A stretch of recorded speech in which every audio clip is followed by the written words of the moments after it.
Amigos de Cartagena, nuevamente con ustedes en Platos en la Mesa. Y esta vez vamos a servir temas de importante actualidad. Y nos acompaña en la ciudad de Bogotá el investigador Paul Bromberg. Imagínense ustedes que en esto de la búsqueda de poder traerle a ustedes la oportunidad de que reflexionen con los conceptos que emiten estos personajes, nos encontramos a alguien que se dedicó a estudiar la cultura ciudadana. Y no solo estudió la cultura ciudadana, sino fue el creador del Instituto de Estudios Urbanos de la Universidad Nacional y ha sido un investigador de tiempo completo que trabaja en todo lo que tiene que ver cultura ciudadana y todo lo que tiene que ver con movilidad. Es un personaje del orden nacional que muchos de nosotros, los que nos preocupamos por Cartagena, quisiéramos tenerlo. Doctor Paul, buenos días. Platos en la Mesa le saluda y le da la bienvenida a este programa de reflexión para toda la gente de Cartagena. Buenos días, César, y buenos días a los televidentes. Pues gracias por decir que ustedes me quieran en Cartagena, a un bogotano. Tal vez hay que agregar en la pequeña reseña biográfica que usted hizo que fui alcalde de Bogotá en el año 97 cuando Mocus renunció. Y que si bien es cierto, yo hago mucho trabajo sobre ciudad y movilidad, lo que yo trabajo es cómo se gobiernan las ciudades. Mi tema de investigación y de publicación es gobierno urbano. He trabajado fundamentalmente en Bogotá, pero hay que hacer comparación, hay que mirar cómo se mueven las ciudades. Los gobiernos de las grandes ciudades son difíciles, gobernar las grandes ciudades son difíciles. La investigadora Jane Jacobs, ya muerta, dice que lo que caracteriza a las ciudades es que son ineficientes, insostenibles, pero por eso mismo son productivas, porque están llenas de problemas. Es decir, la ciudad misma tiene mucho irracional, dice ella. Botar basuras cuando hay una ciudad grande se vuelve un asunto enormemente complejo, pero es precisamente en la solución de los problemas complejos como la sociedad aprende a ser productiva. Imagínese, doctor Paul, o sea, anillo al dedo en Platos en la Mesa. En este momento que todo el mundo en Cartagena se queja y coloca retrovisores. Cada vez que llega un alcalde nuevo, hay retrovisores, hay quejas de cómo fue la administración anterior y todo el mundo empieza a planificar, pero con unas debilidades.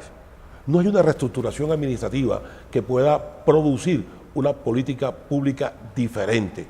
Y estamos en el preciso momento para que con los conceptos del doctor Bromberg podamos seguir pensando. Estamos en el momento porque estamos discutiendo plan de desarrollo. Y una de las cosas que más nos golpea a nosotros es la movilidad en la ciudad de Cartagena. Yo quería preguntarle, doctor Paul, ¿por qué en el país se ha satanizado el uso del automóvil? Sobre el tema de movilidad en las ciudades, hay dos cosas que se han satanizado. Tengo que confesarlo. Uno de ellos es el automóvil, efectivamente. La razón por la cual se sataniza es evidente. Cuando las ciudades crecen y son prósperas y la gente mejora sus ingresos, compra automóvil, mucha gente encuentra que es una manera mucho más eficiente para ella individualmente de moverse en la ciudad y hacer las cosas dentro de la ciudad, de disfrutar también, porque también se usa los fines de semana. El problema es cuando el número de personas que pueden tener esa solución aumenta. Entonces la ciudad se congestiona. Es un dilema de acción colectiva que ocurre en todos los métodos de transporte. Le doy un ejemplo. Transmilenio. ¿Cuándo comenzó Transmilenio en Bogotá a hacer un conflicto? Cuando fue tan exitoso que se llenó.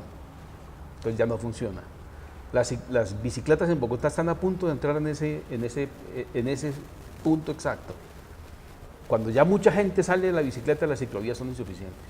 O sea que siempre hay que estar pensando en la solución y hay que estar pensando más allá todavía para ver cómo vamos innovando.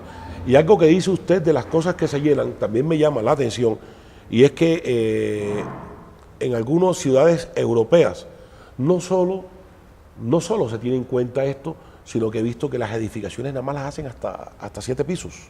Eso sí depende de cada ciudad, pues, y del sitio de cada ciudad. Por ejemplo, para decir una cosa, el centro de París, en un espacio muy grande de París, no hay sido un edificio alto, el Montparnasse. Y una vez se hizo ese edificio, los parisinos dijeron, ni un solo rascacielos ni edificio grande, no, todos los edificios son de 5 pisos. En las afueras están los edificios grandes y las grandes aglomeraciones. Vivir dentro de París es carísimo. Yo escuchaba que ellos planteaban eso porque decían que la ciudad debía desarrollarse parejo y que las grandes edificaciones lo que hacían era una congestión de viviendas. No solo eso, las grandes edificaciones producen un paisaje urbano también feo, efectivamente. París vive de ese paisaje urbano, que entre otras produjo el desastre, pues las decisiones del paisaje urbano parisino produjeron el desastre de la caída de Napoleón III. Es decir, en su momento eso fue un desastre y ahora viven de ese desastre. Entonces, recuerda, cada ciudad toma una decisión y no hay una fórmula única y pues todas tienen sus bellezas y sus cosas feas. El asunto es que cada reto de una ciudad ponga a la sociedad a trabajar en conjunto para resolver el reto y eso hace que la ciudad sea productiva. Ya nos están dando una pildorita. Hay que ponerse de acuerdo, tenemos un reto muy grande. Y algo que yo preguntaba, ¿por qué está dado en el mundo regresar a la bicicleta? ¿Por qué ese afán constante de llegar a este vehículo como una alternativa en la movilidad? Porque en algunos momentos puede ser, es bonito. Ya no es el caso de Bogotá, advierto. Sí, usted va a Holanda y ve algunas ciudades que son casi que una tontería, ciudades comparadas con algo como Bogotá o inclusive como Cartagena. Son totalmente distintas, de manera que uno no puede copiar el modelo. Por supuesto, si usted puede ir en bicicleta, si es cómodo llevar la bicicleta, si no lo roban, si no hay contaminación, si hay alguna seguridad para ir y usted solamente se gasta 10 o 20 minutos en bicicleta, pues imagínese si no es bonito. Pero no mucha gente puede hacerlo. Entonces, no es una solución definitiva para ninguna ciudad grande. París las tiene marginales y lo que nos muestran son ejemplos marginales, pero nunca una solución. Es que la gente que quiere hacerlo, pues que pueda hacerlo. A veces es muy costoso que un poquito de gente pueda hacerlo. Bogotá comenzó a implementar las ciclorrutas en realidad con Peñalosa. Se pensaron desde Mocus, pero fue con Peñalosa. Y comenzaron realmente a usarse masivamente fue en este gobierno, pero porque ya los ciudadanos se desesperaron. Porque es que en carro no se puede, porque es que a pie no se puede, porque en bus no se puede, porque en moto no se puede, nada se puede. Entonces algunos se van en bicicleta. Tengo un hijo que trabaja a 40 cuadras de donde vive y el problema de la bicicleta es la enorme inseguridad, es decir, la posibilidad de que sea golpeado, la posibilidad de que sea robado y la contaminación. Pero es sorprendente el uso de la bicicleta. Pues, bueno, algunas personas que quieren usarlo, que las use. No es la solución, ni mucho menos. Eso nos dice ojo al Cristo, que no es de palo, que es lo que nosotros sosteníamos. Esto no es proponer por proponer. Hay que tener unos elementos de seguridad, unos elementos de infraestructuras, algunas condiciones climatológicas, etcétera, para poder implementar. Es decir, hay que implementar lo que se pueda en el territorio. Y nos vamos a un corte y regresamos con el doctor Paul Bromberg. Imagínese usted, este hombre le tocó suceder en la alcaldía de Bogotá al doctor Mocus. Nos tiene que contar sobre eso.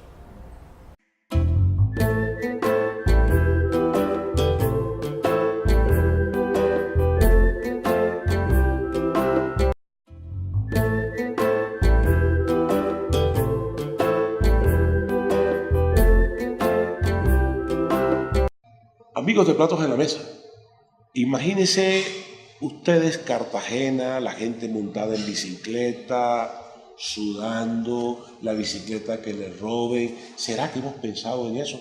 Pero ahora le voy a preguntar al doctor Paul. Doctor Paul, yo, como decía mi abuelo, el burro delante, y todos los ciudadanos se preguntan, ¿será que el pico y placa es una política que tiene resultados positivos en su aplicación o genera posteriores conflictos? Pico y placa es una mala medida, en general es una mala medida. En Bogotá, por ejemplo, se implementa pico y placa y se comienza esta satanización del carro hasta el exceso. tanto que ya no se sataniza, ya el alcalde actual cuando hizo su campaña ya no lo sataniza, y ahorita va a hacer una cantidad de obras viales porque ya hay retraso en obras viales. Usted puede poner una restricción al automóvil si tiene alternativas adecuadas para sustituirlo. Pero restringirlo tiene una cantidad de problemas, por ejemplo, la compra del otro carro. Y un asunto muy importante que el Estado tiene que tener en cuenta, no fastidiar. La función del Estado no es fastidiar a los ciudadanos. A veces a los funcionarios públicos se nos olvida, lo digo porque yo también lo hice, que uno debe permitir es el disfrute de las libertades. Por consiguiente, usted tiene que hacer lo menos posible para fastidiar. Entonces, el pico y placa produce un fuerte impacto en la manera de vida, en la forma de vida de los ciudadanos. Por ejemplo, en Bogotá, usted se pone a mirar las gráficas de movilidad que resultan de los estudios de movilidad que se hacen cada 4 años.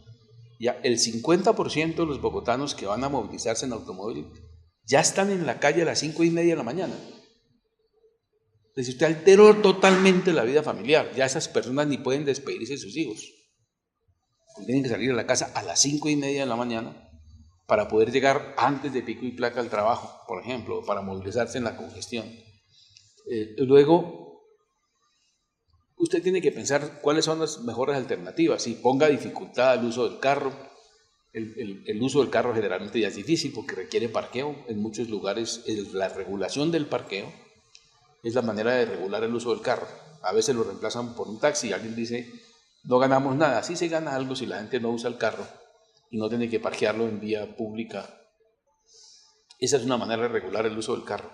Pero la función de la administración pública es encontrar otras soluciones para que la gente pueda ir a donde quiera, en el momento que quiera, en la modalidad que quiera, con el menor tiempo posible y con el menor costo posible. Eso es lo que necesita la administración. Luego, asegúrese que tiene un mejor transporte público, asegúrese que tiene unas cuantas ciclorrutas bien adecuadas y bien diseñadas para que algunas personas que quieren hacerlo lo hagan, son pocas.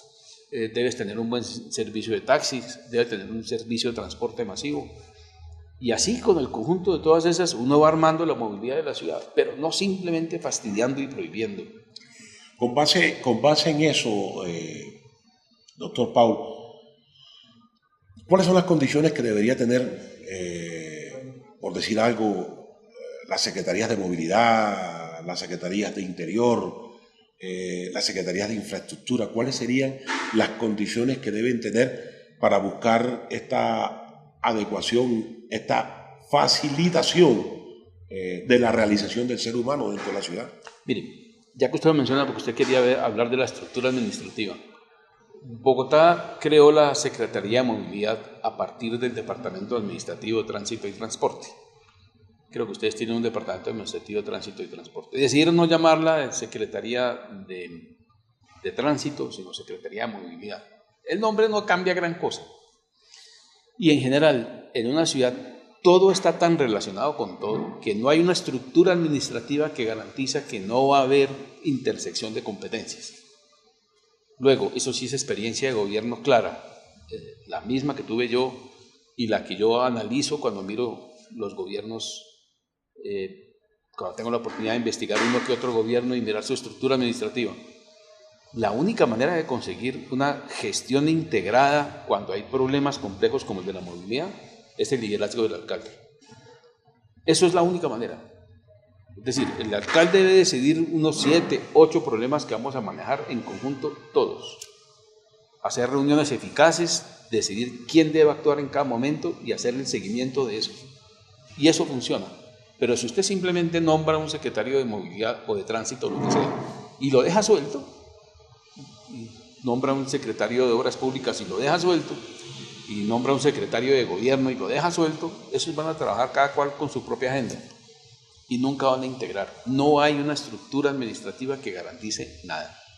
Pero la ley le permite al alcalde ponerse al frente de ciertos temas y garantizar que se actúe de común acuerdo. Problema complejo, por ejemplo en Bogotá un problema muy complejo es una decisión que nosotros tomamos, la policía de tránsito. Le pregunto, ¿ustedes tienen en Cartagena una policía de tránsito específica que hace parte de la estructura de la administración de la ciudad? Sí. Bien, nosotros suprimimos esa. Pues era un desastre. Y lo que hicimos fue un contrato con la Policía Nacional para que tuviera parte de la gestión de la policía en Bogotá, es la gestión del tránsito. Cuando nosotros hicimos eso, nos habían advertido que algo podía ocurrir, y es que la policía se la cree y deja de ser autoridad para convertirse en gobierno. Ese era un riesgo. No hay ninguna solución que no tenga riesgos. Es mucho mejor eso, porque además los sistemas disciplinarios dentro de la policía son mucho más expeditos que los sistemas disciplinarios por fuera de la policía. La policía, como cualquier otro seres humanos, son corruptibles como son corruptibles los otros. Pero tienen un sistema disciplinario, aunque es interno, pero depende mucho de la relación que el alcalde tenga con la policía de tránsito y con la policía en general. El asunto funcionó muy bien al comienzo. Dejó de funcionar bien, creo que no está funcionando muy bien ahora, porque la administración se desentendió y lo dejó suelto. Entonces, hay momentos en que la policía de tránsito, a pesar de ser simplemente autoridad, es decir, la policía no está para tomar decisiones sobre el tránsito, sino para implementar lo que ya existe. Es autoridad exclusivamente, no es gobierno. Pero en Bogotá hubo un problema muy serio en el año 2012 en la congestión de Transmilenio, porque la policía por su cuenta decidió darle prioridad a los semáforos en una vía frente a los semáforos en otra vía. Simplemente cuando el semáforo estaba en rojo por la calle, decía a los carros que siguieran. Una decisión de la policía, que no tiene ningún instrumento técnico para regular el tránsito. Esa decisión, bueno, la congestión que armó en Transmilenio originó desórdenes. Imagínense esto, lo que nos acaba de decir. El mono, aunque se vista de seda, mono se queda. Es decir, el hábito no hace el mono. ¿Qué significa? Que por mucho que tú disfraces o hagas, si no haces un trabajo en equipo y si no tienes un sentido de pertenencia colectivo, no hay nada que hacer. Es una enseñanza grande que está escrito en el tiempo. Trabajo en equipo es el trabajo de resultado. Nos vamos a un corte y ya volvemos con el doctor Paul Bromberg aquí en la ciudad de Bogotá.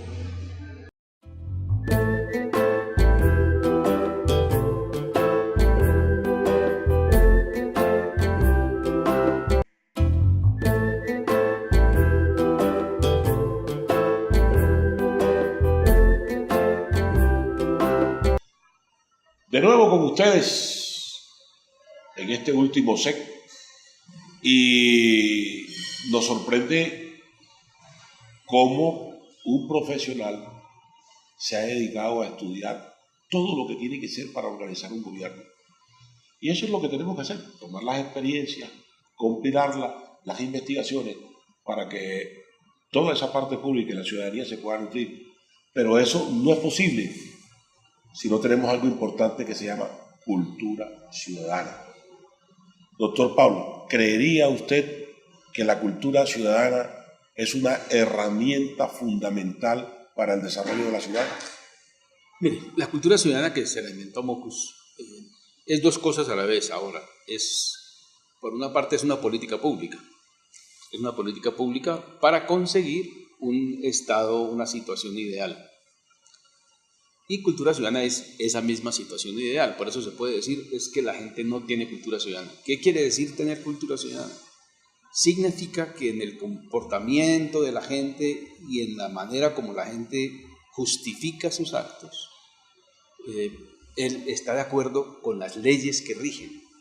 Las leyes que rigen son en general bien diseñadas, están hechas para pensar en el bien común, manteniendo una dosis importante de libertades, porque somos una democracia liberal. No es únicamente el bien común, son las libertades.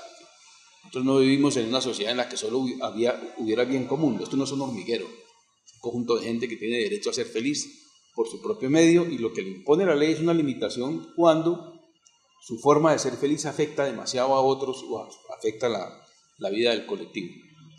Entonces, tener una cultura ciudadana es aceptar que las reglas que rigen ese bien común son también mis reglas, las acepto. Te doy un ejemplo que es muy complicado. La relación clientelista es un caso clásico de una cultura que afecta el bien común por la siguiente razón. ¿quién debe tener derecho a ser agente de tránsito? Por ejemplo, en el caso de Cartagena. Debe tener derecho a ser agente de tránsito cualquier ciudadano que pueda presentarse a un concurso abierto. Ahora, la pregunta es, ¿los gobernantes están de acuerdo con que eso debe ser lo mejor para el bien común? ¿Los electores de los gobernantes, bien sean concejales, bien sea el alcalde, tienen claro que ir a pedir, saltarse un concurso para tener yo el derecho, porque yo voté por usted, a acudir a un cargo, eso está bien o está mal? Si la mayoría de la gente dice la única manera de conseguir puesto es tener un amigo que le dé a uno el puesto, entonces estamos lejos, porque la ley lo prohíbe. La ley lo prohíbe, entonces estamos lejos de una cultura ciudadana. Ok, entonces, cuando se hizo cultura ciudadana en Bogotá, pues yo estuve a cargo del proceso, entonces yo hacía permanentemente encuestas para tratar de entender en dónde se encontraba la gente y tratar de actuar sobre aquellos temas en los cuales la gente coincidía en el comportamiento que era adecuado. Ustedes en Cartagena han hecho algo parecido, porque allí ya ha habido encuestas de cultura ciudadana. Entonces uno debe buscar, bueno, comencemos a mirar qué comportamientos la gente acepta que son los correctos, pero no los hace porque los demás no los hacen. Y eso es, ahí comienza uno a trabajar en cultura ciudadana. Entonces sí es cierto, cultura ciudadana entendido como acepto que la ley es el mejor comportamiento, es decir, acogerme a la ley es el mejor comportamiento posible. Y estoy dispuesto a hacerlo siempre y cuando los demás también lo acepten de esa manera, siempre y cuando los demás, y el gobierno me garantice transparencia en el momento en el cual decide sancionar a uno o darle un puesto a otro o darle un contrato a otro. En ese caso los ciudadanos sí pueden aceptar poco a poco, porque hay una relación muy estrecha entre la cultura del bien común de la democracia liberal y el cristianismo. Están muy ligados realmente. No es extraño que las democracias liberales sean digamos, herederas de una tradición cristiana. Entonces, eso quiere decir que culturalmente los colombianos en general tendemos a aceptar las normas que protegen el bien común. Imagínense, tenemos que aplicar transparencia, respeto para poder hablar de cultura ciudadana. No es al algarete, como dice en nuestro léxico, de que queremos hacer cultura ciudadana y nos vamos a idear ya una publicidad y vamos a llenar las redes de una publicidad, no hagas tal cosa. César, déjame interrumpirte porque te voy a mostrar un ejemplo interesantísimo. Porque en alguna situación, una de las grandes ciudades de Colombia, no voy a decir cuál, me pidió que le ayudara en el tema de cultura ciudadana en tránsito.